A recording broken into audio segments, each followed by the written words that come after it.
Boa tarde, boa tarde. Tudo bem com todos? Vamos começar agora uma live com a Fono Jéssica. Vamos falar sobre vários aspectos de terapia. Tô com uma lista enorme aqui de dúvidas que vocês trouxeram. Foram muitas dúvidas, gente, foram muitas. Então, como é que foi trabalhado? Eu juntei essas dúvidas em categorias, porque vocês capricharam nas dúvidas. E que bom que vocês fizeram muitas dúvidas difíceis, sabe por quê? Porque não vai ser eu que vou responder, vai ser a Jéssica. Eu adoro colocar responsabilidade no, nas costas dos outros, gente. Então, nós vamos começar aqui uma live, conversar sobre a intervenção da fono. Vamos entrar nos aspectos da aba, da fono. Nós tivemos uma conversa bem bacana antes aqui da live, fazendo uns alinhamentos, trazendo bastante coisa. E a Jéssica já está. Nós vamos começar a nossa conversa. E, gente, já aproveita e encaminha essa live para outras pessoas que precisam aprender sobre isso. Já pega o aviãozinho e encaminha para o avô, para o tio, para os familiares, porque não adianta a gente fazer a terapia em casa, fazer a terapia na clínica, sendo que o resto da família não está alinhada. Então, vamos aí encaminhar para todo mundo, gente. E aí, tudo bem? Oi, tudo? Primeiro eu queria dizer que é uma honra ter esse espaço aqui com você, esse espaço que já passou gente tão gabaritada da nossa comunidade autista. É uma grande responsabilidade, mas ao mesmo tempo eu vejo como uma oportunidade de ajudar outras pessoas. Eu vejo que você tem um público aí engajado, estudioso, então espero que a gente tenha uma conversa leve, gostosa, informativa e acessível. Ah, que maravilha, Jéssica. Olha, eu agradeço demais a sua disponibilidade e eu já mandei as perguntas para a Jéssica, a gente fez um esquema de formulário e o pessoal caprichou nas perguntas, né? Sim, sim, perguntas Jéssica, muito bacanas. já podemos começar? Vamos lá. Então vamos lá, gente. Eu dividi as perguntas, como eu estava explicando, em categorias. Então tem perguntas semelhantes que estão na mesma categoria. Vamos começar aqui pela primeira. Aqui. Meu filho tem 2 anos, emite alguns sons, mas não consigo entender o que ele diz. Então vou dando funcionalidade aos sons e tentando chegar próximo de uma palavra. Ele diz kkk. Então eu pego um carrinho e digo: ah, é o carro que você quer? É correto fazer assim? Posso considerar este som interação dele em se comunicar verbalmente? Sim, correto, corretíssimo. Essa é uma dos primeiros passos que a gente tem de estimulação de linguagem, né? É fazer qualquer vocalização se tornar uma vocalização proximal de uma palavra, tornar aquilo funcional. Então você pode ir variando. Se ele tem insistido no kkk, pode ser caiu, carro, cadê? Então você pode ir variando de acordo com aquilo que sua criança já vem te apresentando. Ótima, ótima estratégia. Parabéns. Como é que é o nome dela? Eu Patrícia. acho que é a Patrícia, Patrícia, será? Patrícia. Isso aí. Aproveitando que foi uma pergunta semelhante, é como estimular a fala funcional? Gostaria de saber se existe, quais são os sinais que a criança com TEA vai conseguir se comunicar verbalmente e como posso ajudar a intensificar ainda mais a criança a chegar na fala. Outra coisa relacionada também é a entonação diferente em alguns momentos sem necessidade. Olha, sobre a primeira pergunta, existe uma escadinha de pré-requisitos e habilidades para a gente chegar no que eu vou chamar aqui de produto final, que é a fala, né? Não existe uma regra do que a criança apresenta, por exemplo, com 2 anos de idade ou com menos, para dizer se ela vai chegar a falar, se vai ser uma criança verbal ou não. O que a gente precisa insistir, analisar e estimular é a intenção comunicativa, né? Habilidades sociais, contato visual, trocas de turno. Então, a gente precisa prestar atenção nas habilidades pré-requisitos antes de pensar em estimular a fala propriamente dita. né? Então, não existe assim sinais específicos de que a sua criança vai falar se ela apresenta tais e tais características. O que eu posso te sugerir é que você estimule essas habilidades comunicativas e sociais para a gente ver se consegue chegar numa comunicação funcional, verbal ou não. Em relação à entonação, é uma característica assim muito frequente em crianças autistas, em pessoas com autismo, e isso, eu diria que seria um objetivo terapêutico final, né? Primeiro a gente vai estimular a fala, estimular a linguagem, depois a gente vai modelando. Esse trabalho, inclusive, pode ser feito junto com a psicologia, né? Com o treinamento ABA. Então, a psicologia e a fono pode atuar juntamente para melhorar a prosódia, que a gente chama, né? A entonação, o ritmo da fala, tá bom? Ok, perfeito. Engraçado essa questão da fala, que as pessoas falam que eu falo igual um desenho animado. Aí, quando eu vou narrar aqueles meus posts, todo mundo, nossa, Dani, como é que você aprendeu a fazer isso? Então, É natural, nasci assim. engraçado, mas eu sou desse jeito, eu sou um desenho animado ambulante. E para a segunda perguntinha. Meu filho tem 2 anos e 3 meses e começou a falar algumas palavrinhas, porém ele faz muita ecolalia. Como faço para essa ecolalia diminuir? E que ele tenha uma fala funcional. Olha, a primeira observação que eu quero deixar aqui é que a ecolalia ela é um processo natural da aquisição de fala e linguagem. Então é comum que as crianças se apropriem da fala do outro para compor a sua própria fala. O que acontece com as crianças autistas é que geralmente essa ecolalia se torna persistente e a gente né, classifica isso como ecolalia patológica. O que eu posso te dizer é que quanto mais repertório essa criança tiver de linguagem e de comunicação, menos frequentes vão ficar as ecolalias, tá bom? Para você tornar isso funcional, não sei se você já está sendo acompanhada por um profissional, o ideal é que esteja, aplicar todas as estratégias que a terapia faz durante as sessões para você trazer mais repertório de linguagem, mais significado. É muito importante usar o concreto, entender o nível de contextualização e compreensão da sua criança, da compreensão de linguagem. Então, se é uma criança que só entende o que está aqui no momento presente, é importante que você use gestos, use miniaturas, figuras, para atribuir significado e linguagem no momento presente em que a ação acontece. Jéssica, posso fazer um comentário pessoal assim, de uma coisa que acontece comigo, que é muito Uhum. frequente quando eu estou mais estressada. Eu fico repetindo uma palavra na minha cabeça várias e várias vezes, e eu sinto que essa palavra de repente sai. Eu não sei se você já viu aquela série Atypical, que ele acontece isso em vários momentos, e na hora eu olhei aquilo e eu falei assim, gente, é exatamente isso que acontece comigo. E eu sinto um esforço cognitivo enorme, porque eu sempre tento contextualizar para as pessoas. E você teria alguma dica para eu diminuir isso? Porque eu fico tão desconcertada quando isso acontece. Se isso acontece também com seus pacientes, como é a sua relação com esse formato diferente, não sei se eu falo certo, esse ecoico, não sei o que. Olha, isso é uma queixa frequente, assim, dos pais e uma angústia, porque, assim, às vezes tem contexto, às vezes não tem. Eu, por exemplo, tenho um paciente que ele consegue, é genial, inclusive, a forma que ele aplica as ecolalias dele, é totalmente dentro de contexto. Mas eu percebi que à medida que a gente foi evoluindo nas terapias e que, novamente, né, ele foi aumentando o repertório de linguagem, tendo mais vocabulário, entendendo melhor a intenção do outro, o contexto que a gente estava trabalhando e vivendo, mas ele foi construindo a sua própria linguagem. Então, hoje ele consegue ter um discurso mais estruturado, é claro que ele erra concordância de número, gênero, grau, enfim, essas coisas da língua portuguesa, mas ele consegue se expressar muito melhor.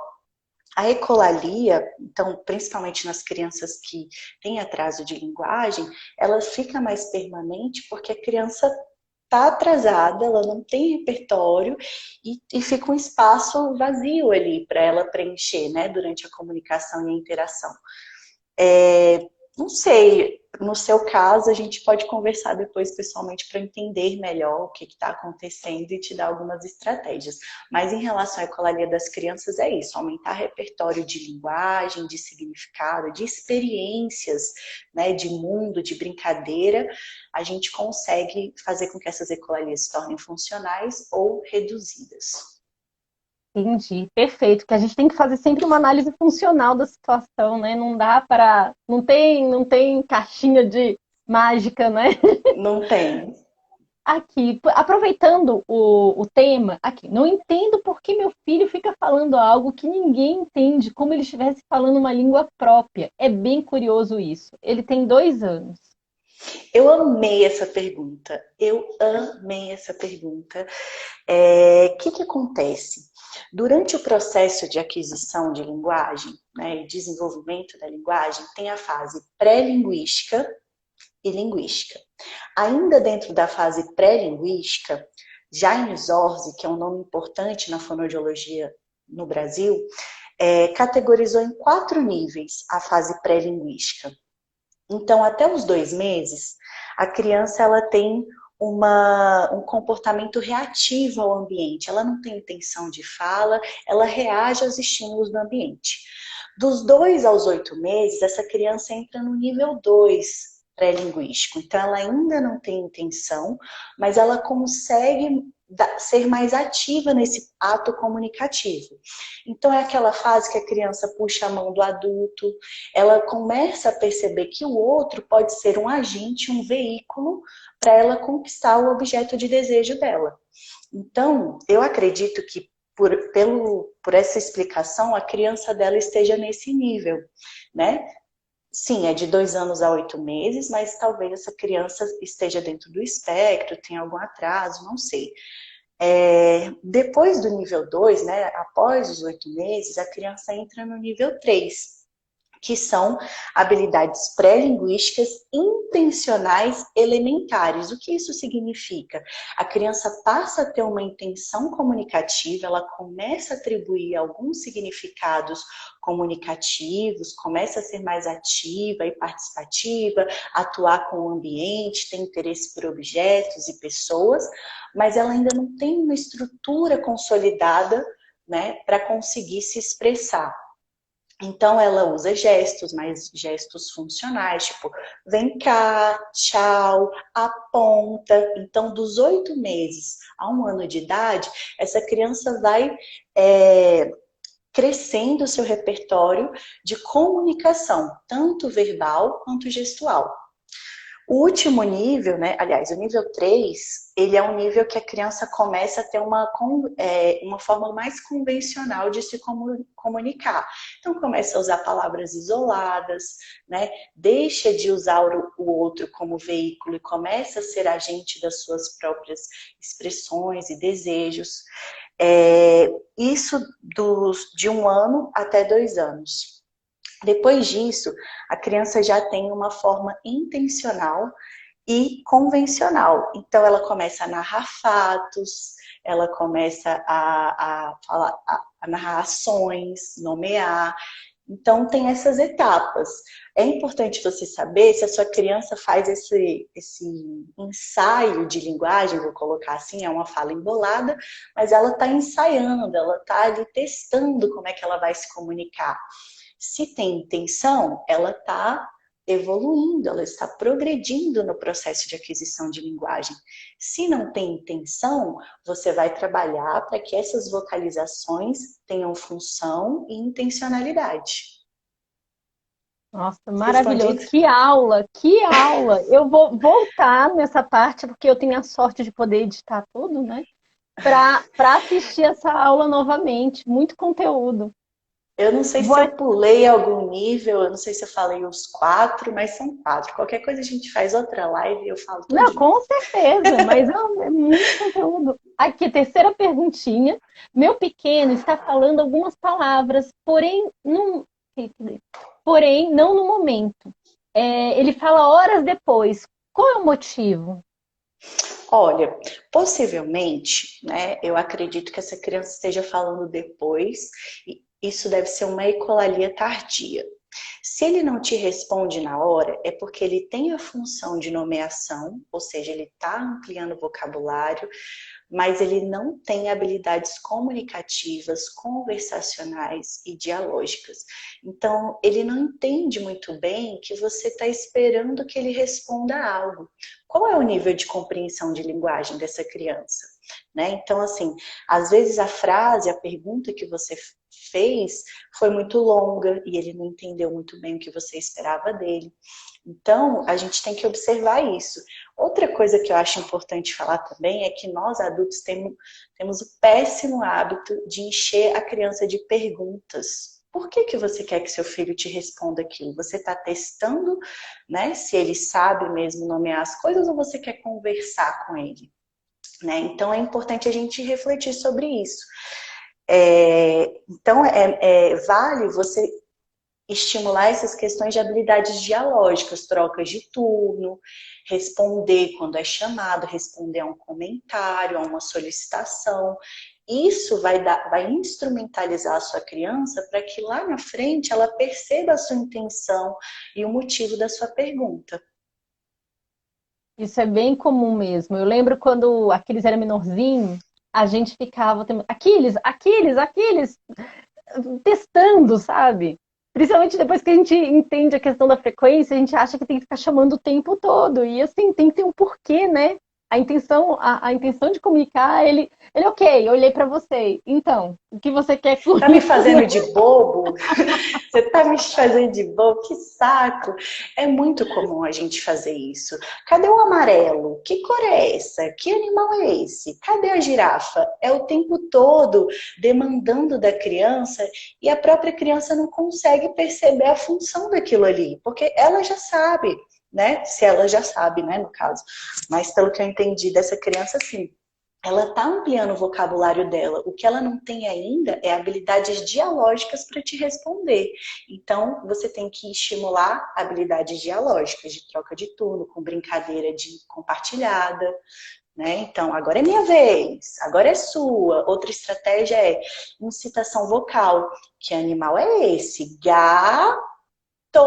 Gato, muito bem. Então, você pode ir incitando a sua criança para que ela perceba que ali tá acontecendo um diálogo, né? Uma troca. Vou aproveitar que você falou a questão do gato, completando. Uma coisa que eu lembro que a Larissa, que é a fono do Aquiles, ensinando pra gente, que no momento pareceu assim, como assim? Ela, para modelar a palavra, e a gente estava ensinando o abrir, né? Só que olha a complexidade, eu não me tocava. A gente abrir é difícil, né? Abrir. Então ela foi modelando o sonzinho para ele chegar nesse abrir, abrir. Ela não, vai do mais fácil. Vamos Ah, eu, e a gente não pensa nisso, a gente quer que saia um abrir do nada. é, é isso Muito aí. legal.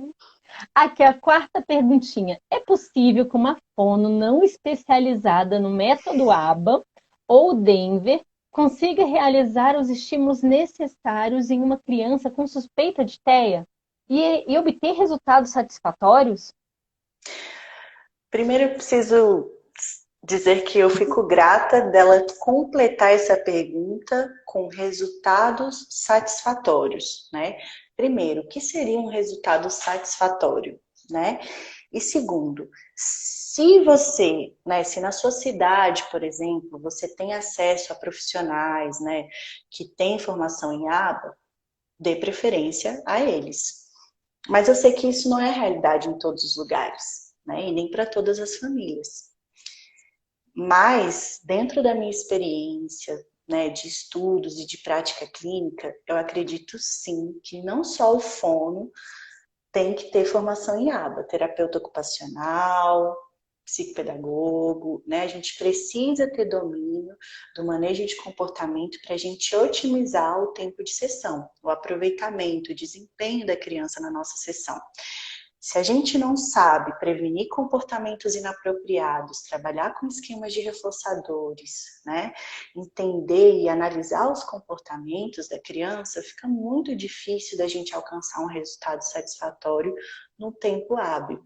E quando a gente trata dessas crianças, a gente tem um tempo muito curto e muito importante a correr, né? Então, eu não posso dizer aqui que uma profissional que não tem aba ou um profissional que não tem aba não vai alcançar resultados com sua criança.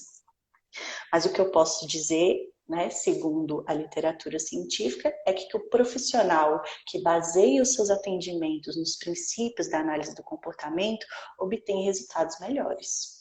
Isso, e só aproveitando a deixa aí, tem aquela meta-análise, né, que a segunda fase de 2015, que trouxe justamente, acho que trouxe 14 intervenções com eficácia comprovada, sendo que, se eu bem me lembro, 12 delas estão com base na ciência ABA. Então, levantou mais de 1.000 estudos. A gente fala aqui com base nesses estudos, né? E assim, eu comecei a atuar, né, e trabalhar com crianças autistas com o método Denver. Então, ele me deu uma base muito importante de análise do comportamento, claro, para eu conseguir atuar. Então, meio que eu já comecei a trabalhar de uma forma olhando a criança diferente. Mas na formação fonoaudiológica, a gente não tem formação de comportamento. A gente tem formação de comunicação humana, né, que não deixa de ser o comportamento, mas assim, a gente não tem formação de aba, né, a gente vai fazer isso depois que termina a faculdade, a gente vai se especializar e tal, infelizmente, mas se você tiver a oportunidade, né, e a possibilidade de ter acesso a um profissional que tem formação em aba, opte por ele. E convenhamos, né? A aba é uma outra faculdade. Não existe Outra ainda faculdade. faculdade de aba, mas assim, a análise do comportamento ela é extremamente complexa. Eu todo dia, é assim, eu termino o dia achando que eu sei alguma coisa. Aí quando eu acordo, meu Deus do céu, eu não sei nada. A gente estuda sobre Exatamente. tudo. E a aba serve para todo mundo, gente. Tudo. Eu concordo, o Paulo Liberalência, ele fala, tinha que ser colocado na caixa da água, a aba, né? Que melhora a vida. É impressionante. Você começa a analisar. Eu gosto muito de brincar que, assim, uma das melhores ferramentas para isso é o Instagram. O dono do Instagram e do Facebook, ele é um dos grandes estudiosos. Então, assim, Sim. sem Não, preconceito, gente. aqui no Brasil, o ABA ele é mais aplicado para terapias de reabilitação, mas assim, ABA em nutrição, em organizações institucionais, ABA está em tudo, né? E com certeza o profissional que tem ABA, ele não vai atender somente autista, ele vai saber lidar com qualquer criança, né? Você vai conseguir analisar um comportamento, entender como você pode aumentar a frequência de comportamentos bons, diminuir a frequência de comportamentos ruins, e principalmente para fono, eu acho que é importante porque atividades motoras, você pega a mão da criança e faz por ela, né? Você dá um suporte físico total ali. Para fala, tem como você fazer pela criança, ela tem que estar motivada. Você precisa entender o que reforça aquela criança. E convenhamos, fazer aquilo que a gente não sabe é muito chato. E o treino de fala e de linguagem, ele é exaustivo, ele é difícil, sabe? Então, as crianças, eu fico vendo o quanto elas se esforçam, o quanto é penoso para elas, e o quanto o tempo todo eu tenho que estar buscando um reforçador, uma novidade, falar sobre um assunto que a criança gosta. Então, assim, é complicado. Mas eu prefiro responder e dar minha opinião de que, sim, uma equipe terapêutica com formação em aba vai te trazer resultados melhores e mais satisfatórios. Assina embaixo. Acabei de assinar. Concordo totalmente. Vamos aqui para a próxima. Ah, nossa! Essa aqui. Qual é a diferença do trabalho da fono e da psicóloga? Aí já falou sobre a questão do ABA, mas qual é a diferença entre os dois trabalhos? Eles são bem semelhantes, para te falar a verdade, inclusive até eu fico o tempo todo colada nas psicólogas aqui da equipe, porque a forma que a linguagem é trabalhada no ABA é fantástico, né? É muito interessante a maneira que é conduzida a aprendizagem de linguagem funcional, receptiva, expressiva, e isso o fono não aprende na faculdade. Então, assim, é muito interessante. Só que são trabalhos diferentes. Eu gosto de dizer que a psicologia, ela entrega um diamante para a criança e a fonoaudiologia, ela faz a lapidação. Então, o psicólogo ele não está preocupado se a criança vai ter troca fonêmica, se a criança vai inverter vocábulos, ele quer uma linguagem funcional. Foi funcional? Check. O fonoaudiólogo, ele vai querer uma linguagem mais aprimorada, mais refinada. Então, a gente vai trabalhar nas trocas fonológicas, a gente vai trabalhar a entonação, né, a prosódia da fala, a gente vai trabalhar aspectos semânticos, mais estruturais da língua, né? Então, assim, é um trabalho complementar mas ao mesmo tempo é individual, é diferente, mas tá junto. Totalmente. Tem momentos que quem mexe com a fono, aqui em casa a gente tem as tarefas divididas. Eu fico com a parte da TO e da psicóloga e meu esposo fica com a parte da fono.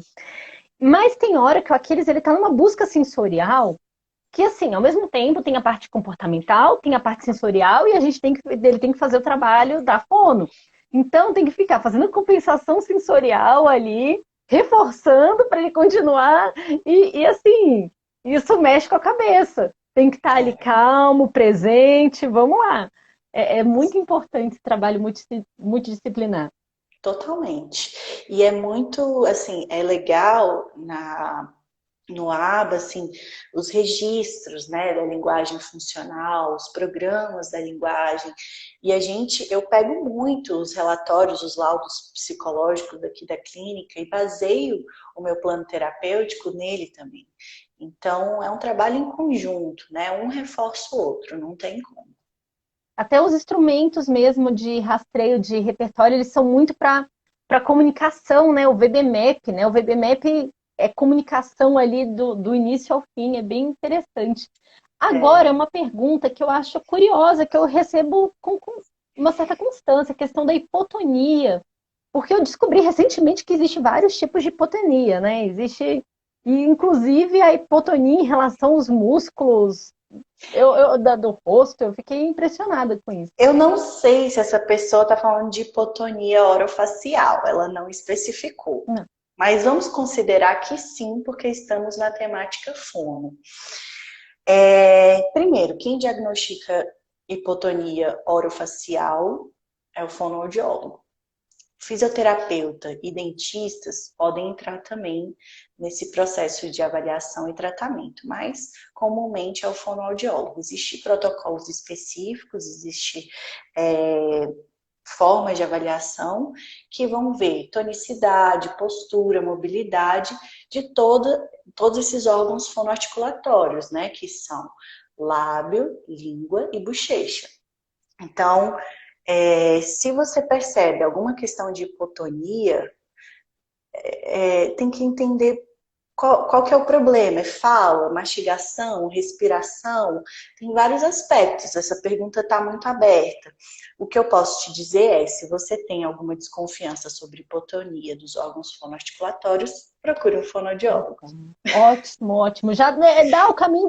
O que a gente precisa é o caminho das pedras, porque assim, eu acho que quase todos os pais, né? A gente vive numa sociedade muito complexa, né? A gente não é simplesmente sobreviver. A gente tem que viver com qualidade. E quando a gente vê que nosso filho tem um atraso, ele não está acompanhando, a gente fica completamente perdido para onde eu vou, o que eu faço, qual é o especialista. Aí a primeira coisa que a gente bate, né? Passou do pediatra, tem que ir para um psiquiatra infantil, tem que ir para um neuropediatra. A gente fica totalmente. Aí depois vem os próximos passos, que, meu Deus, são tantas especialidades. Quem faz o quê? Eu lembro da primeira sessão lá na Ninar, a sorte que a Ninar, ela vem com um documento desse tamanho, né? Você sai ali da A avaliação, eles Bíblia. entregam um livro, é uma Bíblia, te explicando. Porque eu lembro quando eu vi o relatório e falou, tem que fazer TO, tem que fazer. Gente, e quem é TO? E quem não sei o que lá? Quem faz o quê? Aí eu fui lendo, gente, não é que eles fazem tanta coisa assim, meu Deus. Aí eu fui entendendo. E isso falta pra gente, essa orientação. A gente fica totalmente perdido e novamente agradecendo por você estar aqui explicando esse Imagina. caminho das pedras. A próxima é: o treino regular com consciência fonológica é o caminho certo para a criança evitar troca de fonemas? Até que idade é aceitável a troca de fonemas? Olha, se a troca fonêmica está acontecendo na escrita e na leitura, a consciência fonológica vai ajudar bastante essa criança e essa pessoa a desenvolver questões de alfabetização e letramento. Se é na fala, não é o suficiente, tá? As trocas fonológicas na fala envolvem amplos aspectos de comunicação, audição, integridade dos órgãos fonoarticulatórios. Então, assim, como ela não especificou, eu vou dizer que não, porque eu acredito que seja relacionada à fala. Se for a escrita, a linguagem escrita, sim, consciência fonológica é o quê? Você saber corresponder fonema, grafema, letra, som, né? A diferença de um som vozeado e de um som não vozeado, né? T e D, F, V, por exemplo. Mas não é suficiente se essa troca é na fala, tá? E aí, respondendo a segunda pergunta, que é ótima também, que é até que idade é aceitável trocas fonológicas, trocas de fonemas? Existe uma hierarquia de aquisição de fonemas, não existe os marcos do desenvolvimento motor, de linguagem, de tamanho, enfim. Na fala, a mesma coisa. O que eu posso dizer que é até 3 anos e meio, a criança já adquiriu boa parte dos fonemas, tá? Então, assim, tem até uma pergunta, a criança omite sílabas iniciais ou finais. Isso está relacionado ao processo natural da aquisição de fala, que é a criança omite, inverte, troca, enfim, são processos naturais, que a gente chama de processos fonológicos. Essa omissão de sílaba, ela é natural até 2 anos e 6 meses. Até 3 anos e 6 meses, a criança já tem que ter o som de S, de V, a maioria das consoantes, tá? E vogais nem se fala. Começo 2 anos já tem que ter todas as vogais. Então, tem uma idade específica, mas é para cada fonema. O que eu posso dizer é que com 3 anos e meio já tem que ter a maioria das consoantes e os últimos fonemas a serem adquiridos são os fonemas que a gente chama de líquidas, que são R, L, LH, tá bom? R vibrante, eles são os últimos a serem adquiridos. Então, eles ficam lá para o final do tratamento de fala. E como faz essa diferença entre a dificuldade da criança pronunciar e a questão da discriminação auditiva? Se ela está entendendo o P com B ou se ela está com dificuldade de pronunciar como a gente consegue distinguir? A discriminação. Então, existe um exame audiológico, que é o PAC, ele avalia as habilidades auditivas, entre elas a discriminação. É uma forma de verificar se a criança está conseguindo ter essa percepção. E na produção, a gente precisa ver questões de órgãos fonoarticulatórios, né, percepção auditiva, tátil, enfim, tem várias estratégias para ajudar a criança a perceber e discriminar os fonemas. Nossa, muita coisa, meu Deus do céu. Essa live não vai acabar, não, porque é muito conteúdo, gente. Meu Deus! Vamos As lá. perguntas estão ótimas. Gente, se eu mostrar para vocês aqui o esquema que a Dani fez de perguntas, vocês vão O ficar pessoal caprichou, chocados. né? O pessoal Caprichou. Aqui a questão aqui, entonação diferente em alguns momentos sem necessidade. Como trabalhar isso? É isso que eu falei, né? Se for uma criança autista, isso é comum de acontecer.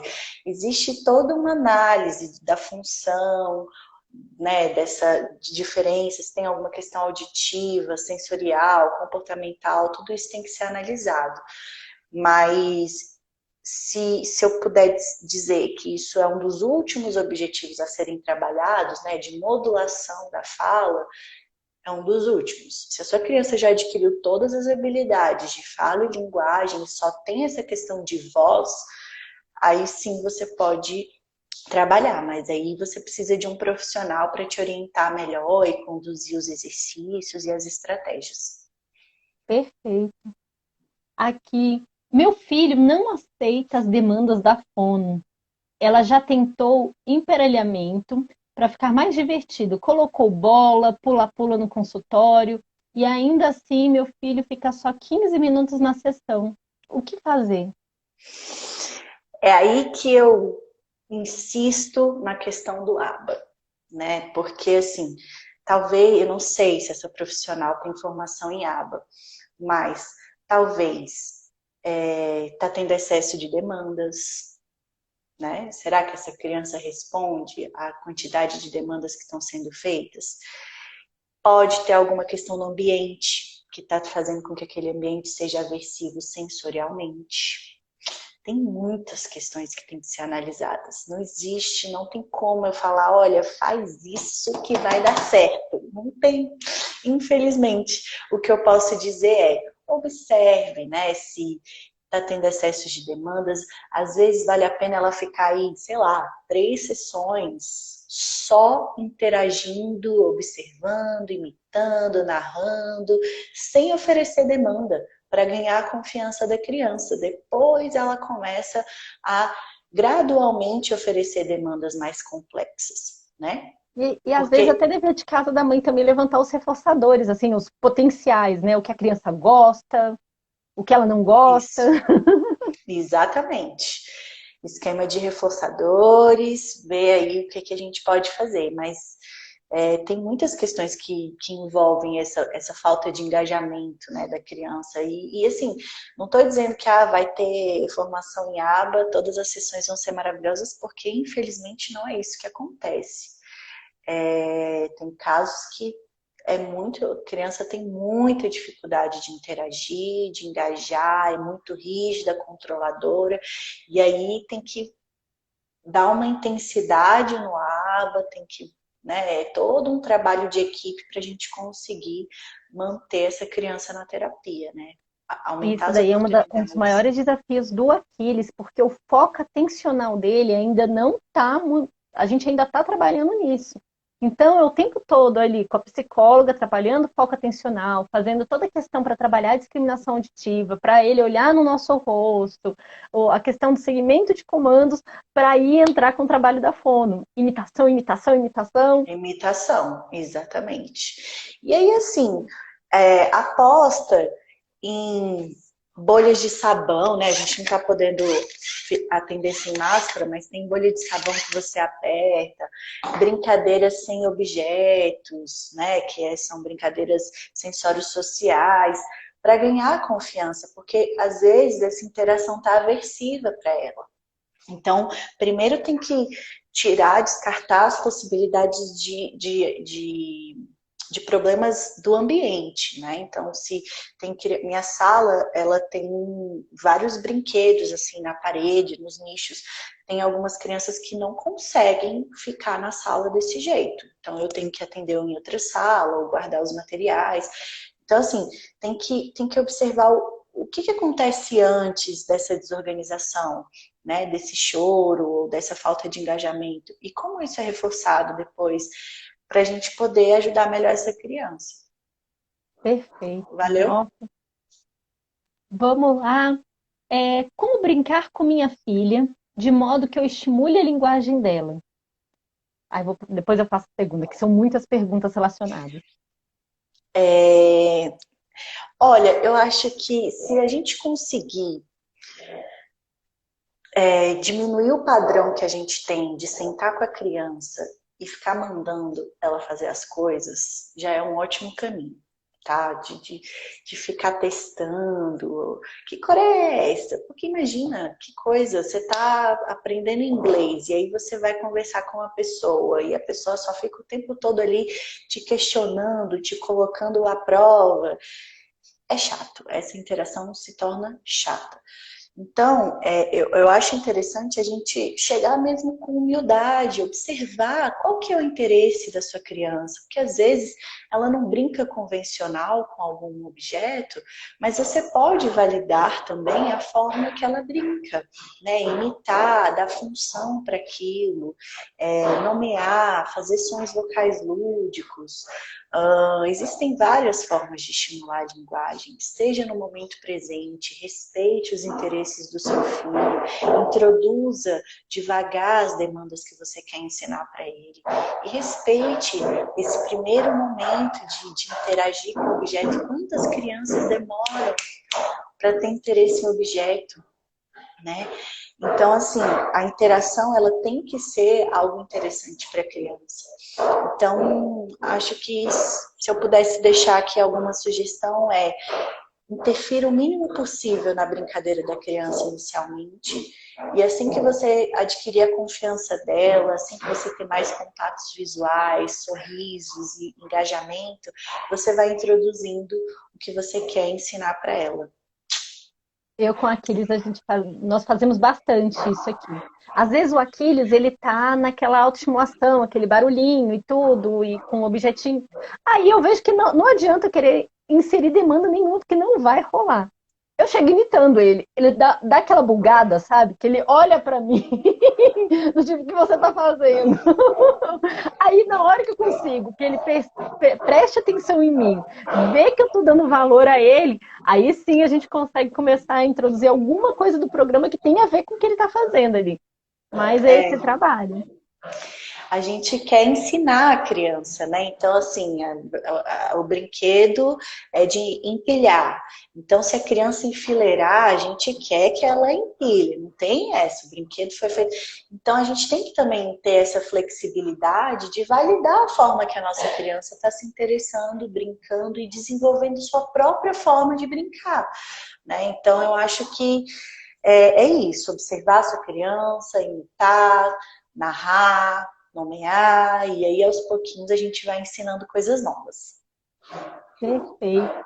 Aqui, como devo ensiná-la a narrar fatos ocorridos? Adorei! Eu adoro trabalhar discurso narrativo. Meu TCC foi sobre discurso narrativo. Eu acho isso assim transformador, principalmente para desenvolvimento da linguagem de crianças autistas. Isso é, inclusive, um dos aspectos que, assim, não tenho nada comprovado, não fiz nenhum estudo sobre isso, mas dentro da minha experiência clínica eu vejo que quanto mais eu trabalho o discurso narrativo das crianças, mais elas conseguem manter o diálogo, inserir novos tópicos na conversa, diminuir ecolalias. Então, assim, o discurso narrativo, ele é fundamental. Essa pergunta foi muito boa.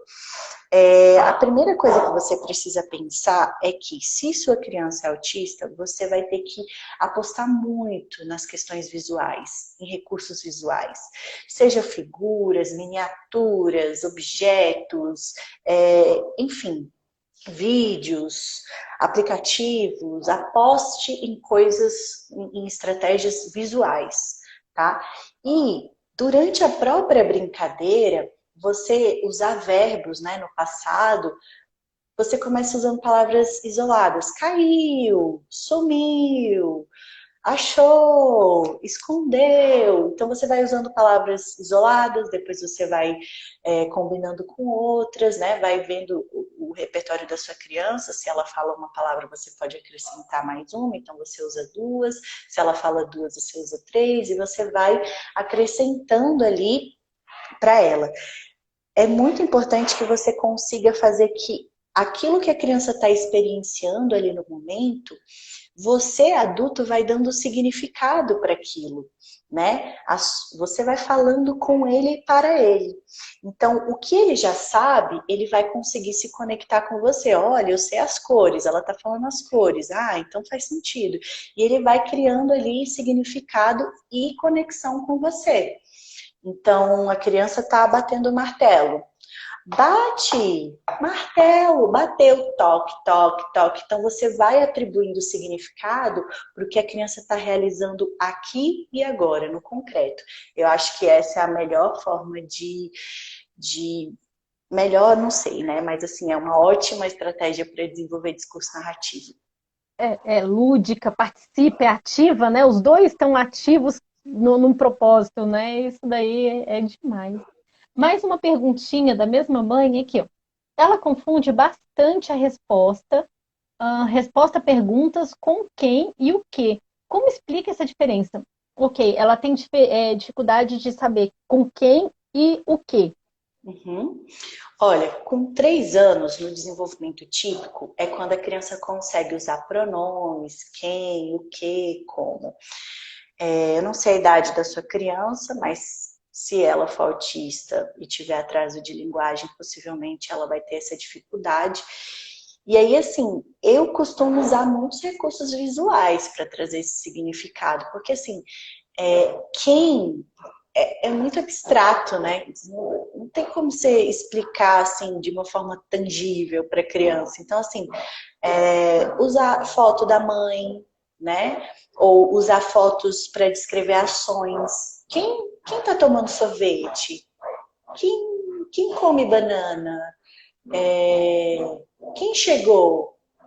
Então, assim, e usando de acordo com o contexto ali do momento. É um processo mesmo de aprendizagem, não é fácil, muitas crianças confundem mesmo, mas eu acredito que é uma fase, né? E pode ser superada facilmente.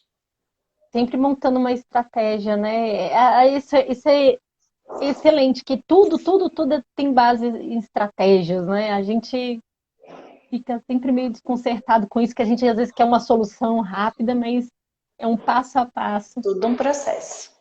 Aqui, eita, essa pergunta, eu deixei até por último, que é uma pergunta que eu recebo muito, não é só Como dessa assim por mãe. último? Como assim por Não, último? por último da lista que eu tenho aqui, porque ainda tem a lista daqui. Eu primeiro, exatamente, gente, vou passar aqui as dúvidas do chat, mas é a última pergunta da listinha aqui. Que eu tentei reunir tudo, porque assim a gente ia fazer uma live de 3 horas aqui, né? Porque você viu o tamanho do formulário. Sim. Essa daqui é uma pergunta que ela é recorrente. Aqui, ó. Criança de 2 anos que grita muito quando quer se comunicar. Como eliminar esses gritos que estão nos enlouquecendo?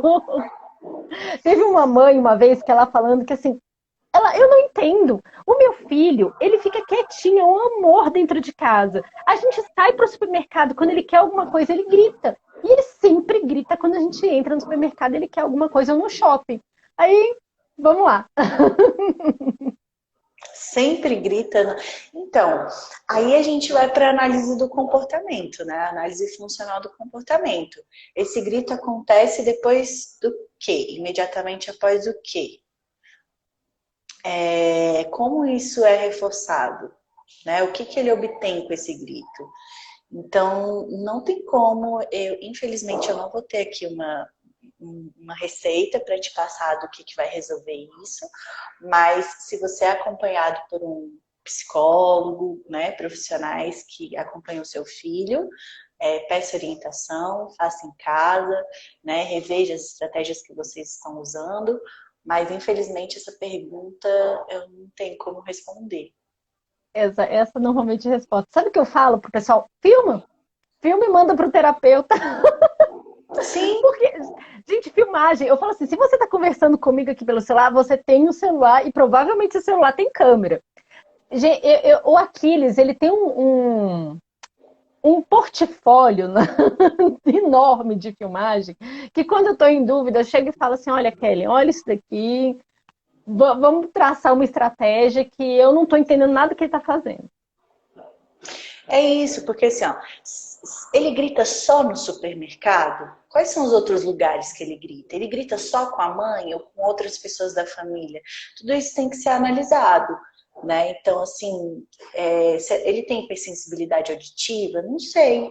Então, se você quiser conversar melhor sobre esse caso, também me coloco à disposição para tentar te ajudar, mas o negócio é você falar com quem está já acompanhando seu filho para vocês conseguirem analisar esse comportamento, essa função do comportamento. E, inclusive, esse negócio de filmar aconteceu recentemente, que eu até aqui, a maioria é mulher, eu vi falando isso daí, que esses tempos atrás, eu tenho aquele nosso ciclo, né? Tava para menstruar e toda a gente fica um pouco mais irritada, e o meu comportamento reflete no Aquiles, né? E o Aquiles, ele foi, e eu não tava entendendo porque ele tava tão irritado com as coisas. Aí a gente foi, parou, pensou, eu e meu esposo, vamos aqui, não, vamos parar, pensar, vamos acabar com essa birra agora, porque a gente tem que ser racional.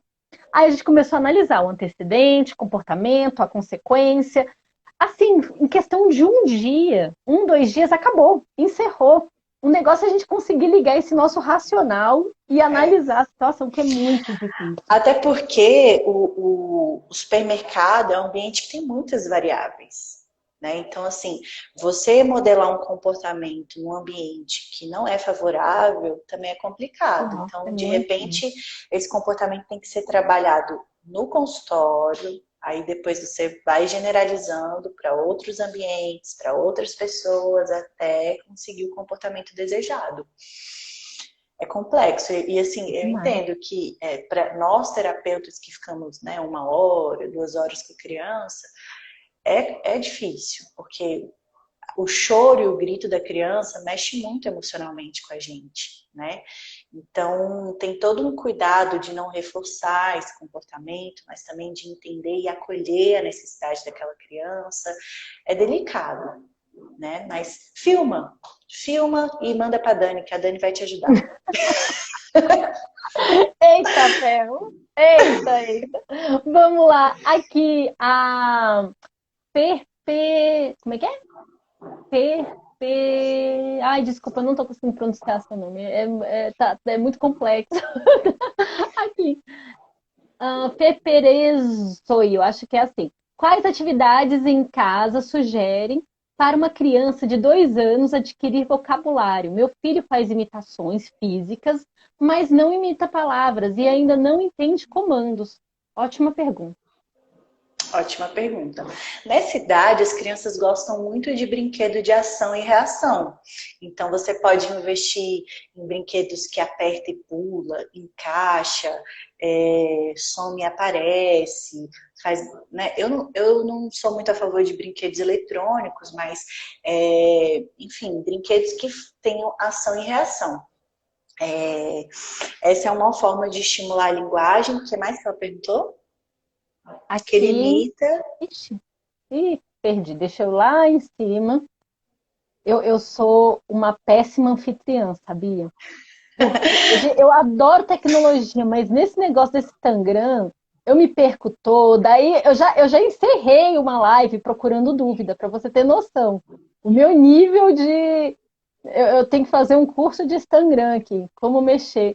Olha, doutor Paulo passou aqui pela live. Ah, que O Paulo honra! Liberalesso. Aqui. Meu filho faz imitações físicas, mas não imita palavras e ainda não entende comandos.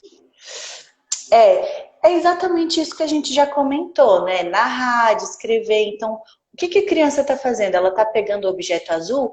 Azul! Então, se ela não fala nenhuma palavra, você vai usar uma palavra de cada vez, tá? Se ela fala duas, você usa três. Então, assim sucessivamente.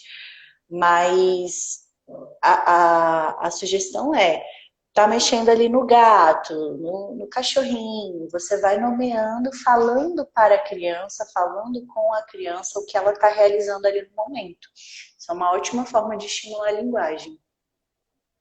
O Aquiles, por conta desses déficits dele, da atencional, né, de ficar olhando o nosso rosto, a gente está fazendo muita imitação de levar as mãos para o rosto, porque ele gosta tanto das mãozinhas, aí a gente fica levando mão na cabeça, assim, faça isso. Então, ele é forçado a olhar para o nosso rosto, e a gente sentiu que isso ajudou demais nas atividades da fono. A gente está sentindo uma melhora. Ainda está sempre em passos aquela estratégia, mas a gente está indo.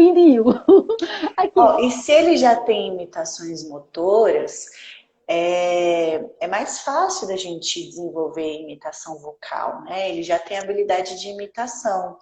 Então, de repente, às vezes que ele vocalizar vogais, né? Ele deve emitir alguns sons, não sei, mas acredito que alguns sons ele deve emitir. Reforce, dê função àquele som que seu filho está produzindo. E, e é isso, vai nomeando, descrevendo, narrando, sempre de acordo com os interesses da sua criança. Aqui a Jaque Silva. Meu filho tem 2 anos e 1 mês. Fala vogais soltas, pouquíssimas palavrinhas. Tem contato visual imaturo. Pega na mão para mostrar o que quer, mas é super curioso, pede colo e interage com as outras crianças. Muito bacana. Aqui segue uma pergunta do Remax aqui. Gostaria que ela falasse um pouco sobre a consciência fonológica. Meu filho tem 2 anos e 5 meses e é autista. No início da live, você chegou a falar uma perguntinha, né, sobre a consciência fonológica. É porque eu não sei se as pessoas estão usando o mesmo conceito que eu entendo por consciência fonológica. Porque, assim, a consciência fonológica, ela é uma habilidade pré-alfabética, de pré-alfabetização. Então, assim, eu não sei se eles estão falando da mesma questão que eu, não sei. Mas, assim, para desenvolver fala, a gente tem outras habilidades a serem desenvolvidas. A consciência fonológica, ela vai entrar mais no processo de linguagem escrita, né? Então, a criança compreender que uma palavra tem 4 letras e normalmente 4 sons, né? Cada letra tem um som diferente. A combinação entre uma consoante e uma vogal forma uma sílaba. Então, assim, isso que eu entendo por consciência fonológica. Eu não sei se é a mesma coisa que a pessoa está perguntando. Agora, para desenvolver a fala, tem vários aspectos, gente. Não tem como eu dar aqui uma receitinha para vocês. Procure um profissional. Se vocês estão percebendo alguma alteração, alguma dificuldade no desenvolvimento de linguagem, não perde tempo. Procure ajuda, procure, assista os vídeos da Dani, tem muita coisa. Hoje a gente tem muita informação no Instagram, no YouTube, mas isso não descarta a importância da gente procurar um profissional especializado, né? Procure, inclusive tem uma pergunta também que você separou aqui, que uma mãe fez, né? Meu filho tem 10 meses, é muito molinho, solta poucos sons, o que isso pode ser? Eu não sei, sabe? O que eu posso te dizer é procure um neuro, né? Procure um neuro primeiro, veja o seu pediatra, o que ele vai te encaminhar, para a gente investigar, entender melhor esse caso, né? E é muito isso, a gente precisa pensar nas especificidades de cada pessoa, de cada família, de cada criança, de cada ambiente. Então, inclusive é antiético, né, dentro da minha classe, eu fornecer para vocês aqui exercícios. Que exercícios eu faço para trabalhar a troca de sílabas? Por que essa troca está acontecendo? É troca de sílabas na escrita, na fala? Então, é muito delicado. A gente está aqui justamente para direcionar vocês, para trazer uma reflexão, para conversar sobre, trazer inspirações, né? E ajudar quem nos assiste, tirar alguns mitos também, desmistificar. né? Exatamente. Uma dúvida que ficou para trás, que inclusive foi um problema que minha irmã teve. Minha irmã teve que fazer trabalho durante anos e anos com fono, com problema de mastigação. Minha irmã, inclusive, ela só voltou a mastigar aos 3 anos de idade. E foi um trabalho muito intenso. E aqui, meu filho de 2 anos ainda não está mastigando satisfatoriamente. Existe algum exercício que entra justamente nisso aí, né? Eu sempre, quando vou comer, vou mostrando o que vou fazendo para ele, mas ele se distrai com facilidade. Sinto que ele acaba não percebendo o que estou mostrando. São muitas áreas aí, né? Muitas. Então, assim, a gente precisa saber o que está dificultando essa mastigação. É só a mastigação ou a deglutição também? Quais são as consistências e texturas de alimentos que estão apresentando maior dificuldade de mastigação? Será que é uma questão de tonicidade, postura, mobilidade de órgãos fonoarticulatórios ou é uma questão sensorial? Né? Então, por isso, o que eu indicaria? Fono e terapeuta ocupacional. Às vezes um dentista pode entrar também, não sei como estão as questões de oclusão dessa arcada dentária, mas eu não tenho como passar exercício sobre isso, mas se tem questões de mastigação, alimentação, procure um profissional, porque quanto mais a gente adia, né, mais problema a gente vai criando para frente. Então, precisa saber se essa questão de mastigação é só com texturas sólidas, é só na mastigação, ou tem problema de deglutição, né? Isso que eu tô ficando repetitiva já, mas é basicamente isso. A minha irmã, por exemplo, ela teve problemas sérios na dentição quando ela ficou mais adolescente, questão do aparelho, teve que usar aparelho de forma mais extensa, assim. Foi bem complexo. E que bom que tudo deu certo, né? Ela conseguiu, mas foi um E trabalho tem bem intenso. tratamento, né? Existem algumas crianças que têm apraxia de fala que às vezes apresentam também dificuldades motoras orais, né? É uma dificuldade no planejamento motor. Então, assim, às vezes a gente observa crianças que têm dificuldade na fala e na mastigação também. Então, é importante procurar um profissional. Conte conosco, tá? Se você quiser detalhar melhor a situação, também me coloco à disposição para te orientar e te ajudar. Gente, só para finalizar, vou te passar aqui as dúvidas. Aqui, ó. E a gente chega nos finalmente aqui. Doutora, quando a criança fala em bebenês, ela depois explica o que é bebenês. Fala enrolado, não entendemos nada, porém mostra apontando o que quer. Comunicação verbal não é fácil, já está na fono para avaliação.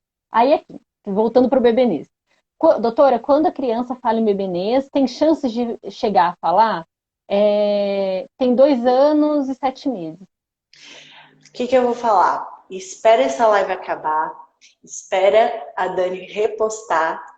E lá no comecinho, isso foi uma das primeiras perguntas que a gente respondeu, eu explico todas essas fases, né, de aquisição de linguagem, pré-linguística e linguística, que talvez te ajude a entender melhor sobre o que você perguntou. Jéssica, muito, muito obrigada pela essa aula. Eu vou ter o privilégio de poder editar tudo e colocar em pedacinhos de forma fácil para que todo mundo consuma esse tanto de conteúdo que nós tivemos aqui. Vai ficar live, vai ficar salva a live. Oh, meu Deus, eu tive um processo aí. Vai ficar salva a live, mas depois eu vou dividir para ficar mais fácil de vocês consumirem. E a pergunta de ouro, como é que a gente faz para te encontrar? Se alguém que mora em outro estado, por exemplo, queira trabalhar contigo, assim, que queira que seu filho passe por uma avaliação e quem sabe começar uma terapia contigo, como pode te encontrar? Olha, tem o meu perfil profissional, lá também tem, né, você pode mandar uma mensagem, mandando uma mensagem, caso necessário, eu passo o meu número também, o meu contato profissional, a gente pode conversar.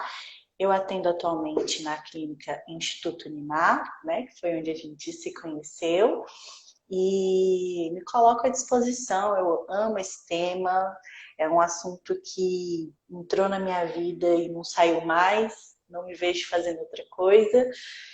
E é isso, que eu puder ajudar vocês, que a gente puder trocar, estou sempre à disposição. Obrigada pelo convite, foi uma honra ter esse momento com você, que a gente possa falar mais sobre isso, sobre outros assuntos. Tem muita coisa para a gente falar e conte sempre comigo. Muito obrigada, muito, muito obrigada. Obrigada pela presença de todo mundo que esteve aqui participando, perguntando. Adorei as perguntas. E a gente se encontra no grupo, né? Depois que a gente tem um grupo no Telegram. E para acessar o grupo, é só entrar no site Resolvi fazer esse grupo porque o que acontece? Toda semana eu estou lendo um artigo científico. Aí eu vou, mando lá a minha compilação, acho material legal, mando lá no grupo também. E vira e mexe, olha que bacana, estudei isso aqui, faço um resuminho, mando para o pessoal. Então a gente tem esse grupo. Então, É quem não muito está no grupo, especial isso que entre. você está fazendo, é muito, muito especial. Que você continue ajudando aí tantas pessoas, que continue aprendendo, que seu filho possa se beneficiar de tudo isso que você tem feito, que ele já está se beneficiando.